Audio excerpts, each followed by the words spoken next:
মাতা পিতার সাথে তোমরা ইহসান করবা, মাতা পিতার সাথে ভালো আচরণ করবা, মাতা পিতার কাছ থেকে দোয়া নিবা।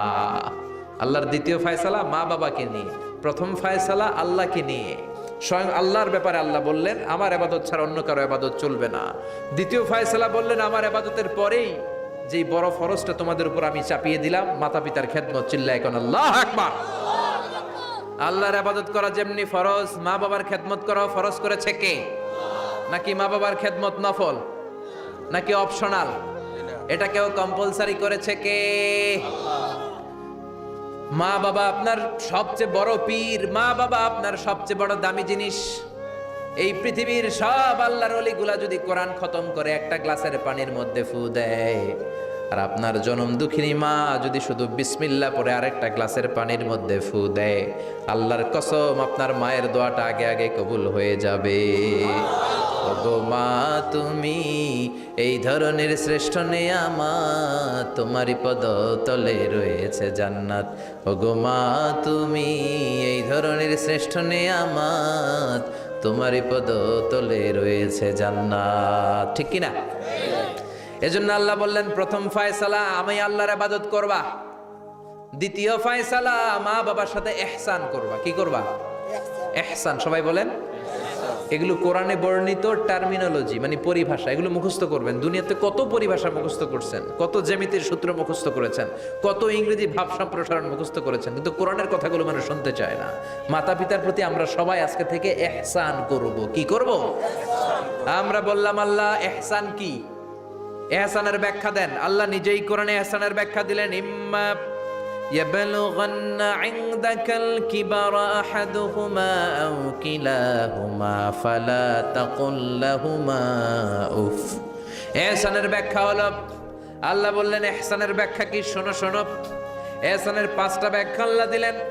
প্রথম ব্যাখ্যা হলো মা বাবা যখন বার্ধক্যে উপনীত হয়, মা বাবার বয়স যখন 60 হয় 70 হয়, তখন তাদের কোনো কর্মকাণ্ডের কারণে ছেলে মেয়ে হিসেবে নাক ছিটকানো যাবে না, শব্দটাও করা যাবে না। কার কথা?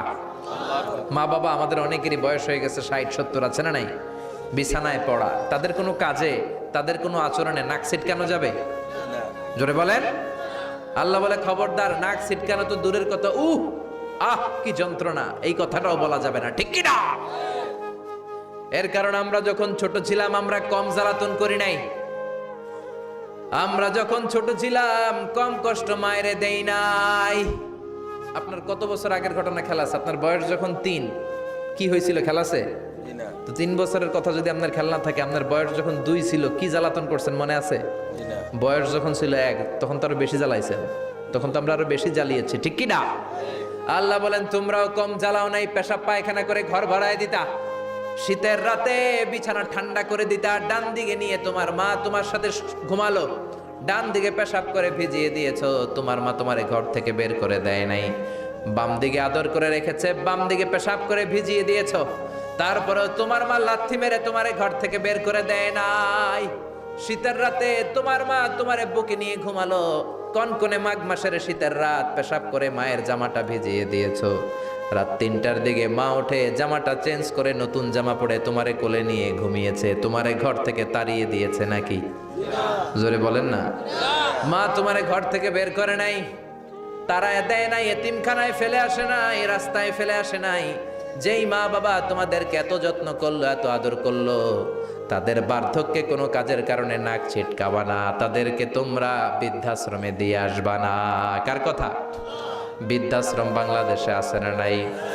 ছেলে আমার মস্ত মানুষ, মস্ত অফিসার, মস্ত ফ্ল্যাটে যায় না দেখা এ পারে ও পার, নানান রকম জিনিস আর আসবাব দামি দামি, সবচেয়ে কম দামি ছিলাম একে মাত্র আমি।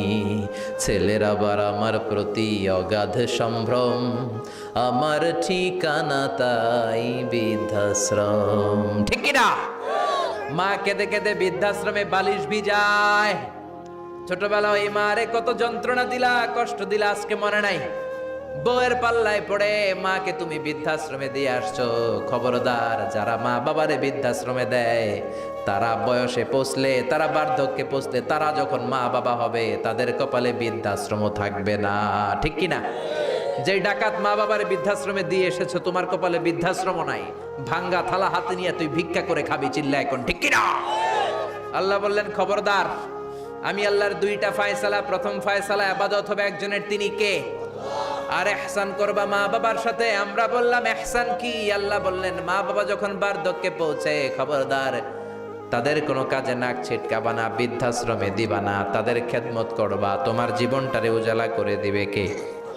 জোরে বলেন না। আল্লাহ বললেন ইহসানের 2 নাম্বার ব্যাখ্যা, ওয়ালা তানহারহুমা ওয়া কুল লাহুমা কাওলান কারীমা। মা বাবারে ধমক দিও না। কি দিও না? অনেকে মা বাবারে ধমক দেয়, কি দেয় না? জোরে কোন? সবার সাথে ভালো আচরণ, ঘরে ঢুকলেই মারে বকা দেয়, গালি দেয়, আছে না নাই? বাবারে ডাকে বুড়া, মারে ডাকে বুড়ি, আছে না নাই?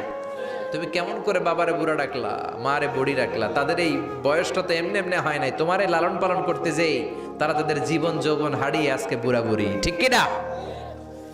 তোমাকে মানুষের মতো মানুষ করতে যে তারা তাদের জমি হারালো, তোমারে বিদেশ পাঠাতে যে তারা তাদের বিটে মাটি হারালো। খবরদার এরকম দয়াময় মা বাবাকে ধমক দিও না। কার কথা? ওয়ালা তানহারহুমা। 3 নাম্বার ব্যাখ্যা আল্লাহ বললেন ওয়াকুল লাহুমা কাওলান কারীমা। মা বাবার সাথে কোমল আচরণ করো, মোলায়েম ভাষায় কথা বলো, নরম ভাষায় কথা বলো। কি ভাষায়? নরম ভাষায়। অনেকে আছে দেখবেন সবার সাথে খুব মিষ্টি আলাপ, বন্ধু বান্ধবের সাথে ভালো আচরণ, বাজারে গেলে ভালো আচরণ, স্কুলে ভালো আচরণ, ঘরে ঢুকলে মায়ের গালি দেয়, আছে না নাই? বাপের গালি দেয়, আছে না নাই? ফ্যান্সি ডিলের টাকার জন্য মারে লাথি মেরা ঘর থেকে বের করে দেয়, এরকম ডাকাত আছে না নাই? আল্লাহ বললেন খবরদার, যত ভদ্রতা তুমি জানো, যত নম্রতা জানো, যত কার্টিসি তুমি জানো, সব কার্টিসি তুমি তোমার মা বাবার জন্য খরচ করবা। এরপর আল্লাহ বললেন ওয়াখফিদ লাহুমা জানাহায যুল্লি মিনার রাহমাতি ওয়া কুর রাব্বিরহামহুমা কামা রাব্বায়ানি সাগীরা। তোমার যত ক্ষমতা আছে, সম্পদ আছে, মা বাবার জন্য বিলিয়ে দাও। বেতন পেলে টাকাটা আগে মায়ের হাতে দাও, বউরে তো দিবেনি, আগে কিছু মায়ের হাতে দিয়ে, ঠিক কিনা? গিফট দিলে আগে মায়ের গিফট দাও, বরকত দিয়ে দিবে কে? মার হাতে তুলে দাও, বরকত আছে না নাই? মায়ের হাতে আগে দিলে ওই বেতনের ভেতরে বরকত ঢুকায় দিবে কে?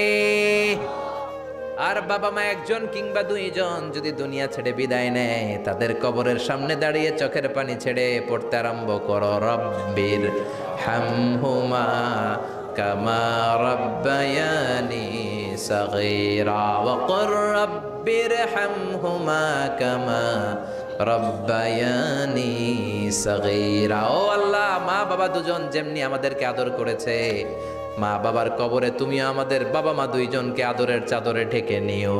পড়েন আমিন। যাদের বাবা মা নাই এই দোয়াটা করবেন, প্রত্যেক নামাজের পরে আব্বা আম্মার জন্য এই দোয়াটা করতে হবে। রাজি আছেন তো? আমরা যারা আব্বা আম্মা হারিয়েছি, আল্লাহ তাদের কবরগুলার তুমি জান্নাতের বাগান বানাও। এজন্য মা বাবার সাথে ভালো আচরণ এটা ফরজ। যুবক ভাইয়েরা, রক্ত গরম, মাথা ঠিক থাকে না, মার সাথে কি বলো, বাবার সাথে কি আচরণ করো। যেই বাবা মা তাদের জীবন যৌবন শেষ করলো তোমার জন্য, খবরদার ওই বাবা মারে গালি দিও না। তুমি নামাজি হতে পারো, তুমি আল্লাহর ওলি হতে পারো, হাজী সাহেব হতে পারো, কিন্তু মা বাবা যদি তোমার উপর নাখোশ হয়, তোমার দুনিয়াও শেষ, আখিরাতও আমও শেষ। সালাও। এজন্য বিশ্বনবী বললেন সবচেয়ে ভালো আমল মা বাবার সাথে ভালো আচরণ। আরবিতে এটারে বলে বিররুল ওয়ালিদাইন। কি বলে? এক সাহাবী বলল, নবী আইয়ুল আমালি আফদাল, এই পৃথিবীর বুকে সবচাইতে সেরা আমল কোনটা? বিষ্ণু বললেন 3টা। কয়টা? 1 নম্বরে as-সালাতু ফি ওয়াক্তিহা, সময় মতো নামাজ, আজান হওয়ার সাথে সাথে নামাজ পড়বা, এর চেয়ে ভালো কাজ আর নাই, ঠিক কি না?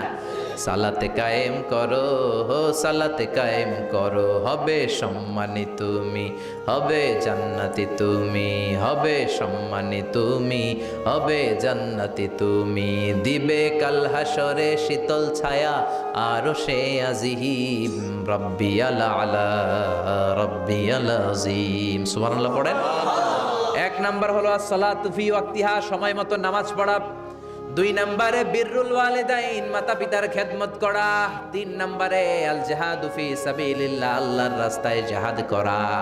আল্লাহর রাস্তায় জিহাদের দরকার আছে না নাই? আছে। এই 3টা আমল সেরা। নামাজ যেমনি সেরা, মাতা পিতার সাথে ভালো আচরণ সেরা, জিহাদ করা সেরা। আরেক বর্ণনায় বিশ্বনবী বললেন, মা বাবার খেদমত করা জিহাদের চেয়ে বেশি দামি। আল্লাহু আকবার।